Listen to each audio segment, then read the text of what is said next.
Bismillahirrahmanirrahim. Alhamdulillahirabbil alamin. Wa bihi nasta'inu ala umuri dunya waddin. Wa sallallahu wa sallama ala sayyidil mursalin Sayyidina Muhammadin wa ala alihi wa ashabihi wa sallim ajma'in. Wa la udwana illa ala zalimin. Wa la hawla wa la quwata illa billahil aliyyil azim. Amma ba'd.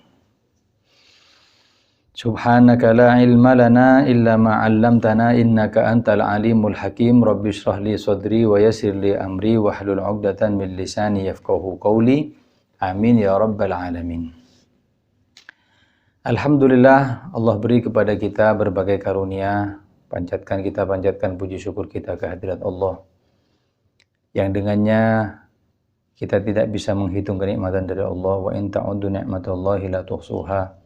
Apabila kita mau menghitung nikmat yang Allah kucurkan, niscaya tidak akan mampu menghitungnya. Kita sekarang berada di dalam kenikmatan yang luar biasa, kenikmatan bulan Ramadan, kenikmatan menjadi umatnya Nabi Muhammad, kenikmatan majelis ta'lim. Umatnya Nabi masih umum. Di antara umatnya Nabi lebih dikhususkan lagi orang mukmin. Dari orang mukmin ada khusus lagi orang yang bertakwa. Mudah-mudahan kita dijadikan golongan orang-orang yang bertakwa. Kita melanjutkan taklim kita di kitab Al-Wasaya An-Nafi'ah karangan Al-Imam Abdullah bin Alawi bin Muhammad Al-Haddad. Beliau mengatakan, wa alaikum bil muhafazati ala salawatil khamsi. Aku wasiatkan kepada kalian untuk menjaga salat 5 waktunya. Fa innaha imaduddin, sebab yang namanya salat 5 waktu itu adalah tiangnya agama. As-salatu imaduddin, salat itu tiangnya agama, kata Nabi. Faman aqamaha faqad aqamad-din wa man hadamaha faqad hadamad-din au kama qol. Barang siapa yang mendirikan tiangnya agama berarti barang siapa yang mendirikan salat berarti mendirikan tiangnya agama. Barang siapa yang menghancurkan salat berarti menghancurkan agamanya. Wahiyya minad-din bimanzilatir ra'si minal jasad. Dia posisi dalam agama seperti ibarat kepala di dalam jasad ini. Yang maknanya orang hidup tanpa kepala nggak bisa. Kalau orang hidup tanpa tangan masih bisa. Tanpa kaki masih bisa. Tapi tanpa kepala mustahil. Begitu juga la dina liman la sholata fihi, bukan agama orang yang tidak bisa melakukan sholat. Orang nggak sholat punya agama, ya nggak beragama. Bahkan disebutkan farqu bainana wa baina syirki as-sholah. Perbedaan kita dengan orang yang syirik apa? Sholat. Dengan orang kafir apa bedanya? Sholat. Orang muslim sholat, orang non muslim nggak sholat. Dan juga termasuk daripada kunci surga. Miftahul jannah as-sholah. Kuncinya surga, sholat. Wa miftahus shalah al-wudu. Kuncinya salat apa? Wudu. Ya, apa salat tanpa wudu? Dan salat ini, innas salata kanat 'alal mu'minina kitaban mauquta. Salat itu sudah ditentukan oleh Allah waktunya masing-masing. Jadi waktunya zuhur, asar, maghrib, isya. Dan salat 5 waktu ini adalah, kata Nabi, mukaffiratun lima bainahunna idzajtuni batil kabair. Dari 5 sholat waktu ini, dari waktu ke waktu itu penghapus dosa. Selama bukan dosa besar ya. Zuhur ke asar, asar ke maghrib, maghrib ke isya, isya ke subuh, subuh ke zuhur lagi. Sampai misalkan kita ghibah nih. Habis zuhur kita ghibah. 1 RT. Terus habis asar, dengan kita sholat asar, yang ghibah tadi itu hilang. Ya. Kemudian dari asar tadi itu kita bermaksiat, mungkin melihat sesuatu yang dimakruhkan atau diharamkan. Dosa kan, dosa kecil kan? Bagaimana? Dengan sholat maghrib itu dihapus. Makanya Nabi mengatakan, bagaimana kalau di rumah kalian itu ada sungai yang kalian setiap hari mandi 5 kali. Fahal yabqa min daranihi syai'un, apakah masih ada kotorannya, kata Nabi. Kata sahabat, ya tidak mungkin ada, Nabi sehari 5 kali kok. Wa kadzalika shalah. Begitu salat. Makanya salat itu fadilahnya sangat banyak. Bahkan sesuatu yang tidak bisa ditawar oleh oleh orang kafir kepada Nabi ketika ada satu kaum, satu kelompok mau masuk Islam tapi dengan syarat nggak mau sholat. Boleh nggak? Wahai Nabi, kami ini dari kabilah Fulan bin Fulan mau masuk Islam. Jadi pertimbangkan dulu, ini bukan satu orang, satu umat. Satu umat itu banyak. Cuman kami minta kompensasi apa? Kami tidak usah sholat gimana? Kata Nabi, ya tidak usah masuk Islam aja, karena Islam tidak butuh kamu. Ya. Ketika sholat ditawar, Nabi nggak mau. Ketika sholat ditawar, Nabi nggak mau. Ente pulang aja, ente cari agama yang lain. Tapi tidak ada agama kecuali Islam. Ente pulang aja. Islam nggak butuh sama ente. Beda ketika Islam itu ditawar dengan perbuatan yang lain. Bukan sahabat sebelumnya, orang kafir datang mau masuk Islam, tapi dengan satu syarat apa? Mau zina, nggak bisa ninggalin zina. Boleh nggak? Kata Nabi, nggak apa-apa, masuk Islam dulu. Islam ditawar dengan perbuatan zina. Boleh nggak? Boleh, masuk Islam dulu. Ketika masuk Islam, dia mau berangkat untuk perbuatan zina, baru dipanggil sama Nabi. Kalau misalkan yang kau zinai ibu, kalau misalkan ada orang zinai ibu kamu gimana? Ya saya marah Nabi. Kalau misalkan adik perempuan kamu, mau apa lagi? Kalau anak kamu, waduh banget saya marahnya. Begitu juga orang yang kau zinai, ibunya fulan, anaknya fulan, saudara perempuannya fulan. Itu kan berarti sebagaimana engkau tidak mau, itu saudaranya juga nggak mau kau zinai. Kemudian dia tobat, kemudian fahasuna islamu, Islamnya baik. Yang kita garis bawahi ketika Islam ditawar dengan zina, perbuatan zina. Masih Nabi kompensasi. Meskipun nanti berubah ya. Beda dengan sholat. Mulai awal Nabi bilang, gak usah masuk Islam. Islam tidak butuh. Dan tolak ukur seseorang itu dengan sholat. Ya. Makanya, wa minal muhafadhati 'alaiha an tusalliya awwalal waqti. Dan termasuk daripada kemuliaan kita menjaga sholat adalah sholat awal waktu. Wa fil jama'ati ma'amkana, dan berjamaah jika memungkinkan. Karena Rasulullah SAW kulla hayatih yusolli jama'atan. Nabi itu seluruh sepanjang hidupnya sholatnya jamaah. Bahkan kalaupun enggak ada teman untuk berjamaah, inti sewa orang afdol. Ada orang pakai sarung atau apa zaman sekarang ya. Pak, sampun sholat. Oh sampun. Sampai nemeni saya, sampai tak kasih uang 10.000. Oke, monggo berjamaah. Boleh seperti itu. Bahkan afdol. Sekarang tidak mending sholat sendirian lebih khusyuk cari.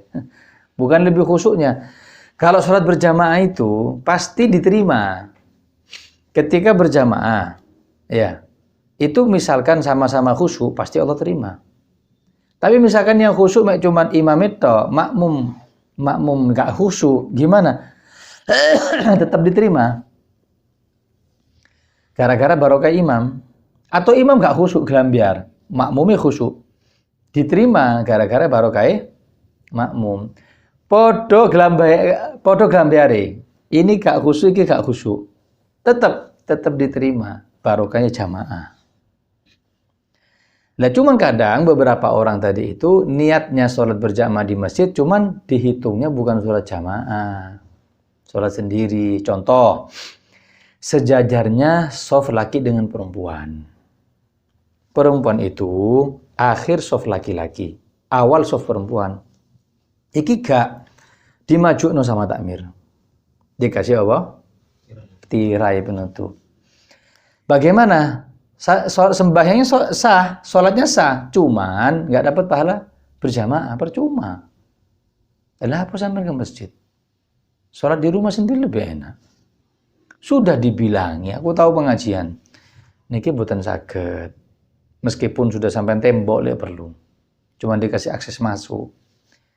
Bukan nggak sahnya, nggak dapat pahala jamaah. Oh ngoten nggih? Nggih. Maghrib sampai isya pengajian nih. Pas isya, ya balik meneh. Ini apa? Sudah tak bilangi, softnya dipindah ke belakang, Pak. Nubutan kanggo, Jumatan kanggo. Wes isya, balik lagi. Satu, kedua. sholat berjamaah tapi renggang dan tidak mau merapat, seukuran sajadah. Ya apa? Percuma. Sholatnya dihitung sendirian, bukan berjamaah. Eman. Paham ya? Dan banyak yang lainnya. Wa ra'sul muhafadzati, dan inti daripada menjaga sholat itu apa? Hudurul qalbi fiha wa khusyu'uhu. Hadirnya hati dan khusyuk. Sudah kita bahas kemarin khusyuk ya. Wa qabihun bil musalli ay yakuna jasaduhu baina yadi rabbih wa qalbihi mutaraddidatun fi audiyatid dunya. Dan paling jeleknya orang yang sholat itu jasadnya lagi menghadap kepada Allah, hatinya lagi menghadap kepada Allah. Jasadnya menghadap kepada Allah, hatinya iling duniawi, ingat duniawi. Iling totolan di pasar. Lu iya turun bayar utang. Oh, ini paling jelek. Saya pernah ketemu satu orang soleh, dia wasiat begini. Abah saya termasuk orang yang baik. Dia bilang begini, paling elek wong, paling jeleknya orang itu ketika dia berdiri di hadapan pemimpin atau raja, ya, di hadapan orang yang dimuliakan, tapi tangannya itu mainan, koyok gak merhatiin raja. Itu ibarat seperti orang yang sholat, menghadap kepada Allah jasadnya, cuman hatinya ingat bojone pas ketika hubungan intim. Itu paling elek keadaan orang ketika sholat. Terus saya tanya, hubungan intim dengan istri boleh nggak boleh? Boleh. Tapi jangan diingat-ingat ketika sholat. Karena keadaan kita sama Allah, kita sudah ngomong, masa lisan sama hati gak nyambung. Inni wajjahtu wajhiya lilladzi fataras samawati wal ard. Aku hadapkan wajahku kepada pencipta langit dan bumi. Ya kan? Inna sholati, sholatku, wa nusuki, ibadahku, wa mamati, dan matiku, wa mahyaya, kehidupanku, lillahi rabbil alamin. Lisan boleh ngomong tapi hati lalai. Qabihun, kata beliau. Ya.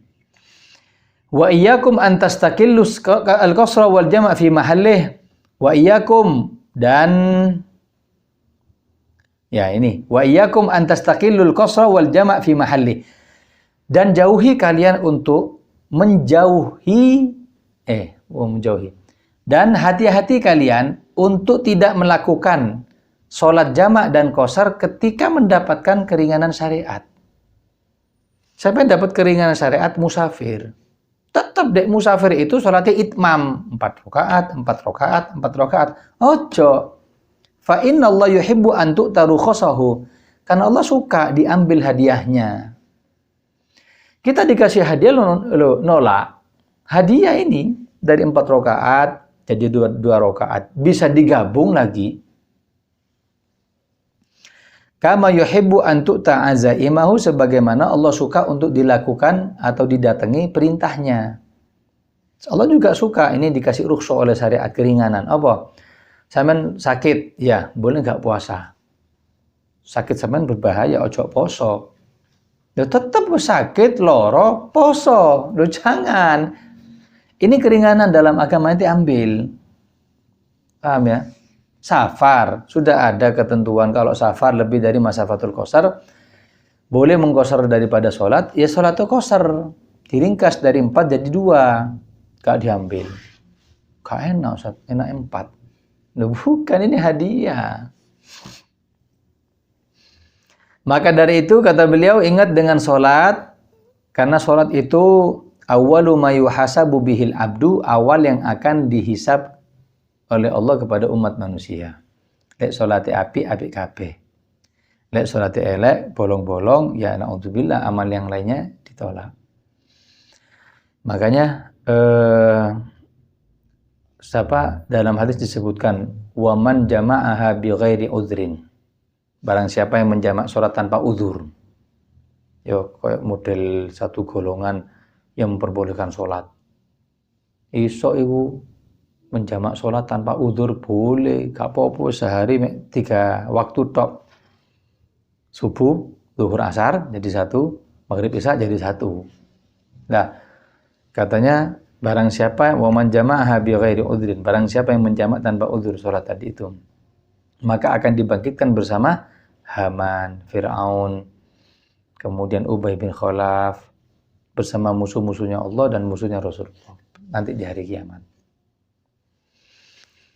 Kemudian bahkan orang yang sengaja meninggalkan salat, ya, man taraka sholata muta'ammidan faqad kafara jiharan, barang siapa yang meninggalkan salat itu sengaja, kafir terang-terangan. Di syariat kita tuh tegas urusan salat. Satu, wa man tarakaha jahdan, kalau ente ninggalkan, kalau ada orang ninggalkan salat jahdan itu ingkar. Gak wajib salat duhur itu, gak wajib itu salat subuh itu. Terus gimana? Istatib awalan, minta tobat. Mas tobat Mas. Gak harus. Terus ditunggu, tobat itu ditunggu. Ingkar yang subuh ditunggu zuhur. Zuhur sholat enggak? Zuhur gak sholat. Wa illa duriba unukuhu wa kubira wa dufina fi ghairi maqabiril muslimin. Kalau asar tetap enggak sholat, ditunggu kan zuhur enggak? Asar sholat enggak? Oh enggak. Maghrib eksekusi. Dipenggal kepalanya oleh al-Guju dari hakim dengan saksi-saksi, ini gak sholat. Terus jenazah dimakamkan di selain pekuburan orang muslim. Biar nanti dibangkitkan bersama orang-orang yang tidak beriman. Parah loh sholat ini. Tapi wa intarokaha kaslan, kalau ninggalkan tadi itu karena malas. Ayo, salat. Ayo, kakian sholat aku. Misalkan gitu. Ayo sholat mana? Mau sholat mana? Coba sehari itu 2 ya cukup saja nih. Ini kaslan. Sampeyan percaya sholat wajib? Ya tahu wajib. Kesel aku ngene iki. Gimana? Istatib awalan. Ditunggu tobatnya. Zuhur gak mau. Pengingkarannya di zuhur. Malasnya di zuhur. Gimana? Ditunggu asar. Ya. Asar enggak. Gimana? Maghrib eksekusi. Ya, maghrib eksekusi. Terus wa dufina fi maqabiril muslimin, tetap jenazahnya dimakamkan di pekuburan orang muslim. Berarti dia meninggalnya dalam keadaan muslim masih. Makanya jangan memvonis orang tidak sholat itu dengan kafir. Meskipun hadisnya waqad kafara jihara, yang namanya ninggalin sholat itu pasti kafir. Tapi ingat, alasan ninggalkannya kenapa? Ingkar apa malas? Kalau ingkar, holas. Aku Mas, sholatnya meeling tok. Yo kafir Pak. Menuai. Lu sampai ngafirno aku? Iya. Sampai golongan berjenggot. Ya, aku jenggotan ini. Bukan gitunya. Hadisnya Nabi mengatakan perbuatan seperti itu kafir. Tapi aku percaya Allah Ta'ala. Masih percaya. Makanya termasuk dosa besar apa? Tahrikus sholat, ninggalin sholat. Yang heran ini masyarakat mengatakan sholat itu bukan dosa besar, dosa kecil. Dengan bahasa mek gak sholat. Iku orang baik ta. Apik iku. Gak tahu wedoan, gak tahu molimo, gak tahu. Mek gak sholat. Ya lebih parah malahan. Sholat itu intinya. Kemudian wasiat beliau selanjutnya, wa alaikum bil mulazamati li jami'i auradikum. Yang istiqomah kalau wirid, punya wirid-wirid istiqomah. Allati kuntum tuwadhibuna 'alaiha. Yang kalian bisa istiqomah di situ meskipun sedikit. Kata Nabi, paling bagusnya amal yang istiqomah meskipun sedikit. Apa misalnya? Zikir setelah sholat. La ilaha subhanallah, subhanallah. Alhamdulillah. Kalau bisa cepet-cepet. Alhamdulillah. Itu mau coba. Zikir itu kan memanggil namanya Allah, nyebut namanya Allah kan. Nyebut namanya orang aja harus takdim, mau cepet-cepet, ya cepet-cepet perasaan. Ya. Misalkan nggak bilang buah, manggil abu. Yo perasaan. Tiok. Ya, kayak gitu. Subhanallah. Kesuwen, Beb. Setan itu. Setan yang bilang, ayo, ndang mari, ayo. Ya. Kadang mari sholat assalamualaikum warahmatullah. HP koyo transaksi 20 juta. TKNC ada waktu sama Allah, ada waktu sama hablum minan nas. Kalian tidak akan lancar hablum minan nas kecuali lancarnya hablum minallah dulu. Fil hudur bersamaan hati yang hadir, ya zikir itu. Fala tatasahalu bitarki syai'in minha. Jangan meremehkan. Enggak gampang, guys. Enggak pate kroso manfaatnya zikir. Loh. Zikir itu banyak manfaatnya. Di antaranya menjadi tahsin, menjadi perisai badan kita ini dari godaan setan, dari godaan sihir, dari ain, penyakit mata. Dari apapun yang sekiranya membahayakan kita, semua bentengnya itu zikir. Dan Habib Umar sudah memberikan anjuran kepada kita, ada kitab Khulasatul Madad, ya enggak? Pada zuhur apa, asar apa, ada namanya Hizbul Bahar, pada maghrib Rotibul Haddad, isya wirid Imam Nawawi, itu kerjakan itu. Atau mungkin ada kitab yang wirid yang lain, Dalilul Muslim boleh, atau mungkin Dalailul Khairat untuk sholawat, atau mungkin Maslakul Qorib, kitab-kitab wirid itu dikantongi kalau belum. Ya. Kemudian wa ma ta'adzzaru fi'luhu minha bisababis safari faqduhu 'inda tamakkun. Kalau mungkin ente tidak bisa, kebetulan nggak bisa baca karena sibuk, baik itu safar, hadir undangan, mungkin ada orang meninggal, bagaimana? Faqduhu 'inda tamakkun, maka diqadha bacaan tadi itu.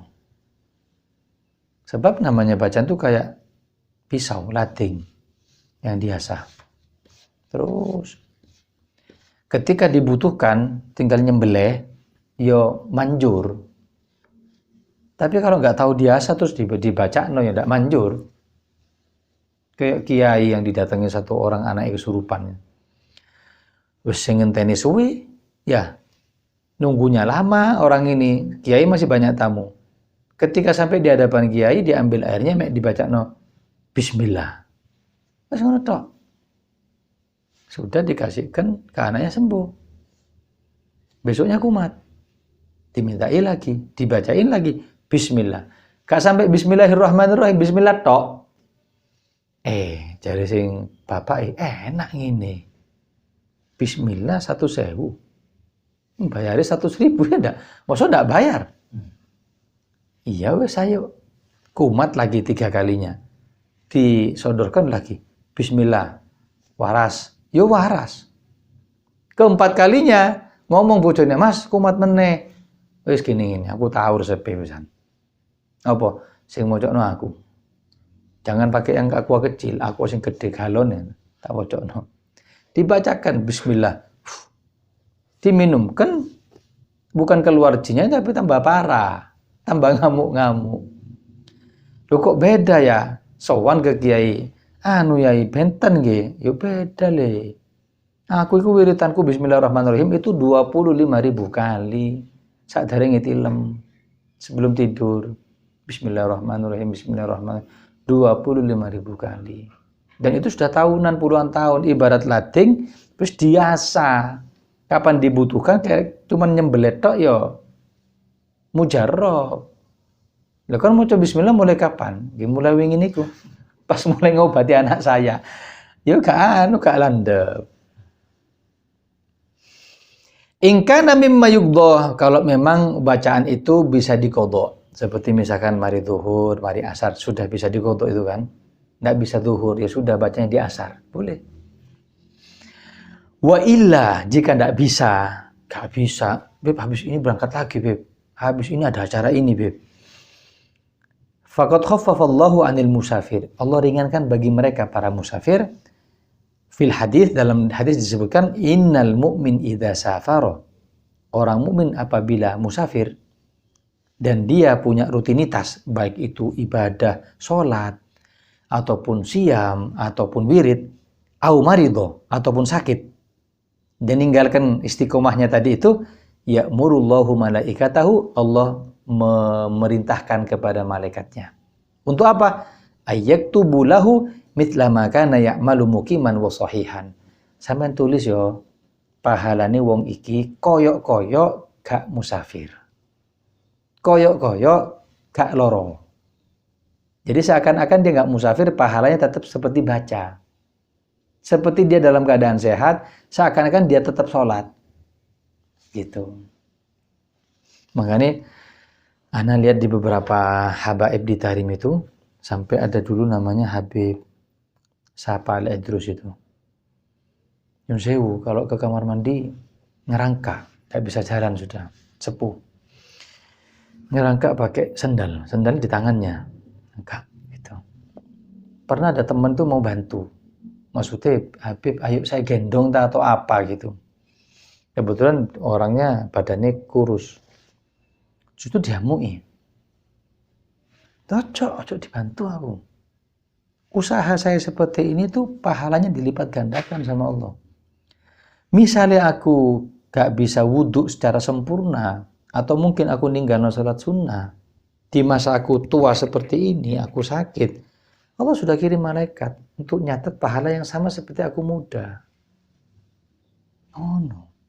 Ibaratnya gini, mereka tuh kalau misalkan ngaku wali, saya bakal percaya. Lah kesunahan Nabi gak tahu lepas dari tangan mereka. Ke masjid lo ngerangka. Kadang sebelum separah itu sama tongkatnya, dituntun sama anaknya atau cucunya. Itu sambil sudah tua, sudah sepuh, ke masjid. Ya pakai kesunahan Nabi, imamahan, jubahan, ridaan. Andai dia ngaku wali, ya percaya kita. Lah orang sini gak tau nang masjid ngaku wali. Iso nebak titik ya tahu-tahu ngaku wali. Wali dari mana? Walinya anaknya mungkin ya, wali murid.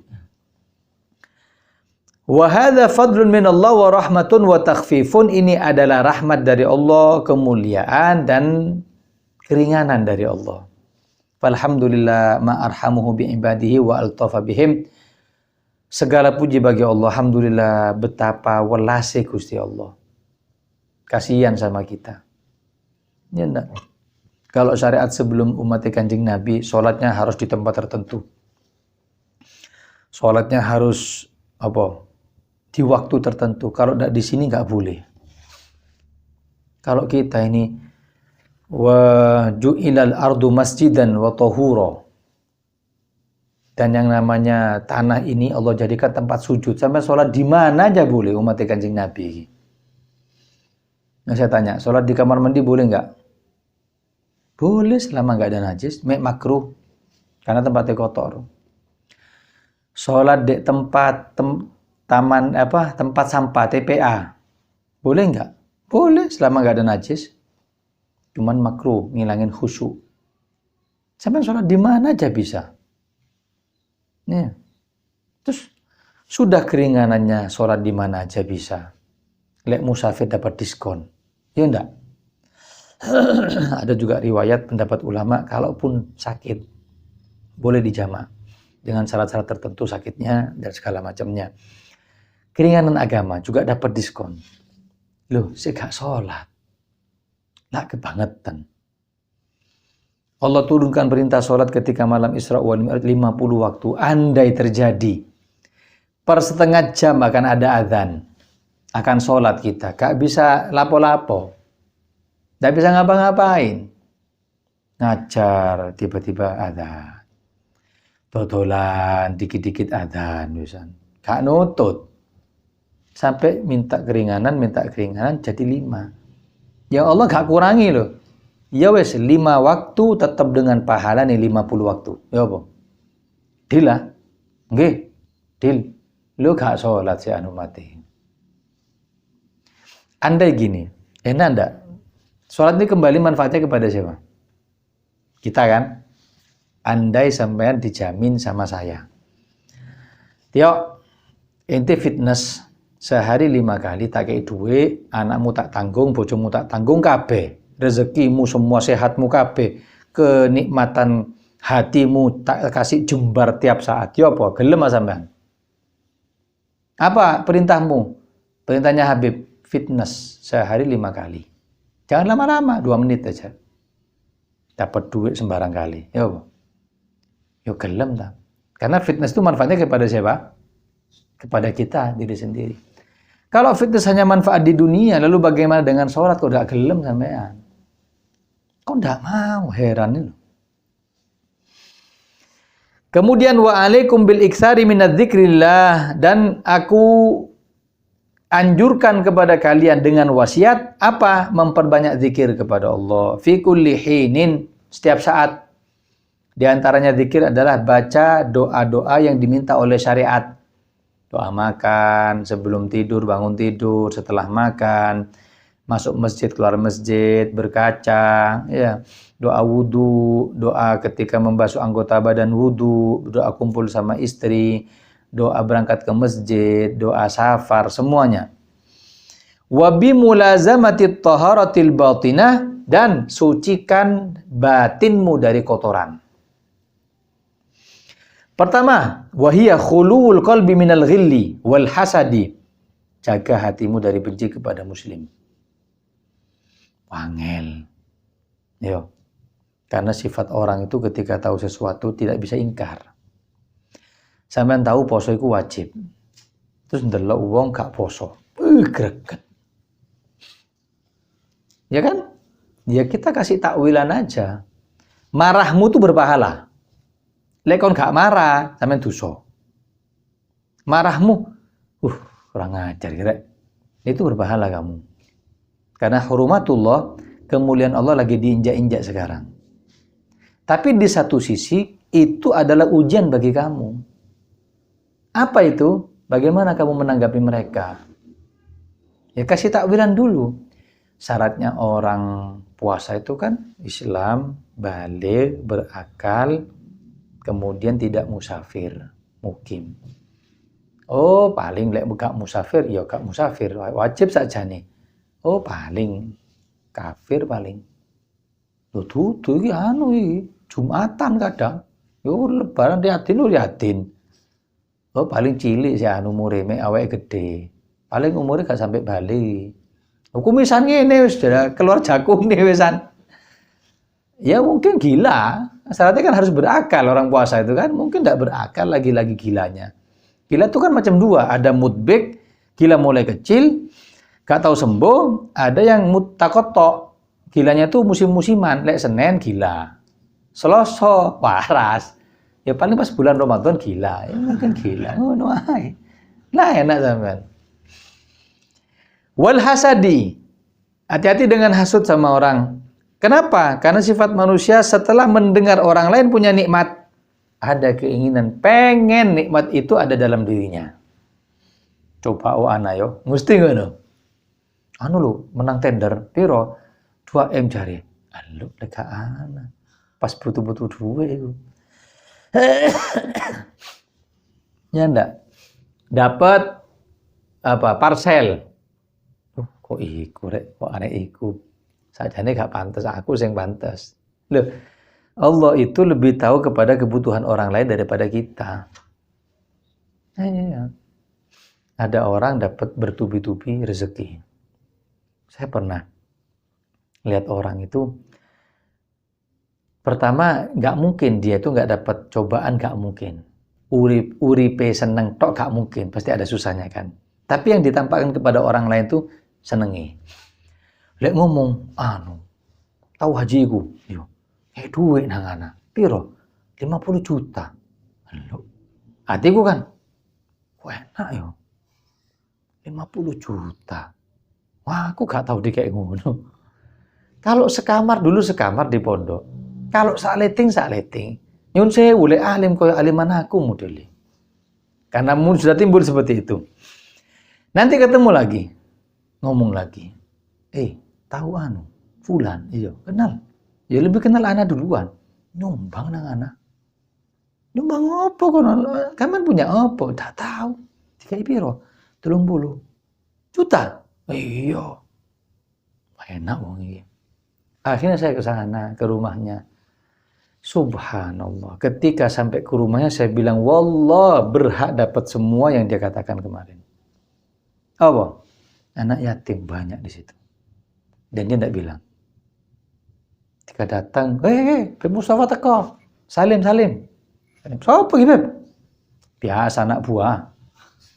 Siapa ini? Kok cilik-cilik? Anu, Beb, anak yatim. Anak yatim.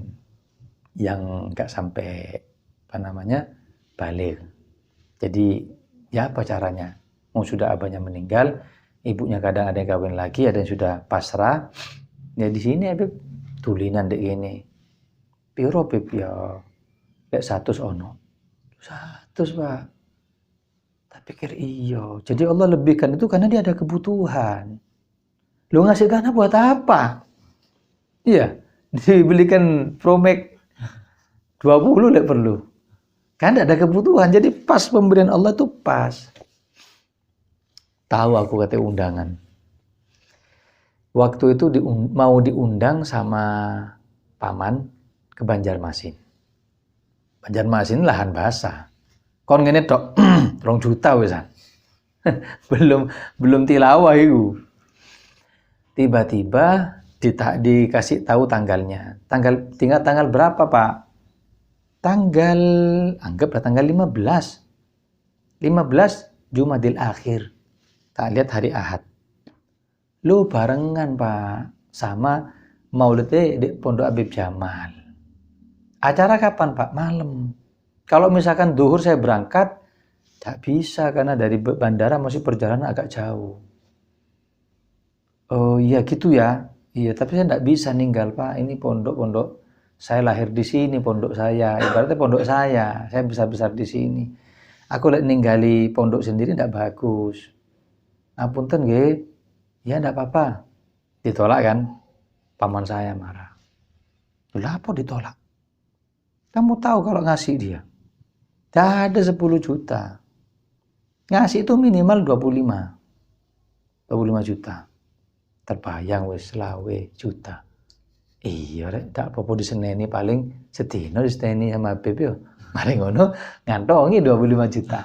Tapi kan tidak boleh gitu kan. Perasaan cuma duit tok tapi durhaka sama guru. Gak wis sudah ditukar lagi ini. Setelah itu saya tetap cancel, undang orang Jakarta. Maaf. Nek ceramane wallah.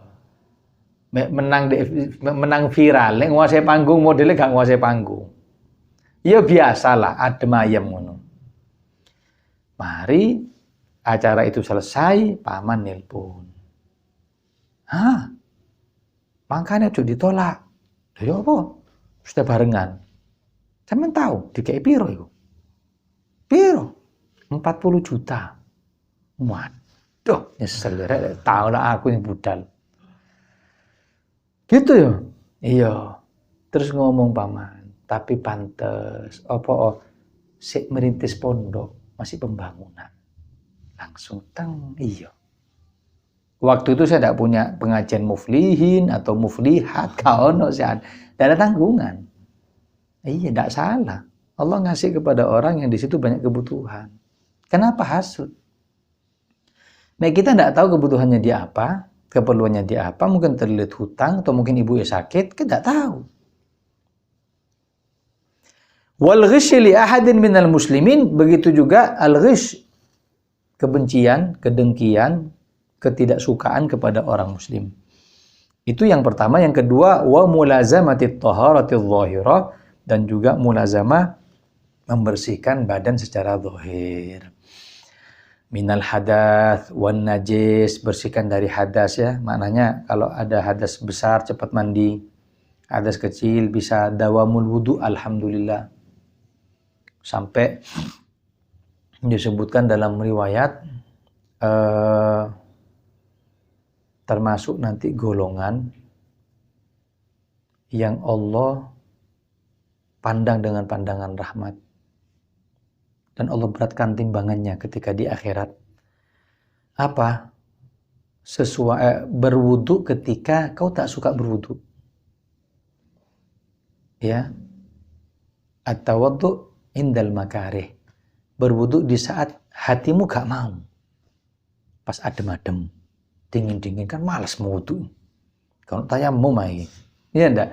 Di saat itu kau kerjakan, pahalamu besar, memberatkan timbangan amal pahalamu nanti di akhirat. Atau mungkin wudu, baru jalan kesentuh sama istri, batal. Terus gimana? Malas, belum kering wudu mana, gitu. Kau tetap wudu, pahalamu gede.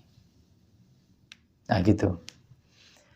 Wan najis, dan meninggalkan atau menjauhi najis. Waqad auhallahu ila Musa, Allah mewahyukan kepada Nabi Musa, idza asabatka musibatun, wahai Musa, jika kau terkena musibah, wa anta ala ghairi taharatin, dan kau enggak punya wudu, wahai Musa, fala talumanna illa nafsak, jangan kau salahkan kecuali dirimu. Berarti menunjukkan wudu itu adalah tameng zahir batin. Zahir dari musibah zahir, dari kecelakaan, dari musibah-musibah zahir itu wudu, tamengnya wudu. Musibah batin maksiat. Ayo mau maksiat suruh wudu sih, kak situ. Anak-anak yang mau ngapel, kata nang di ngapel pak, ya wes wudu sih, kak situ lah apa wudu.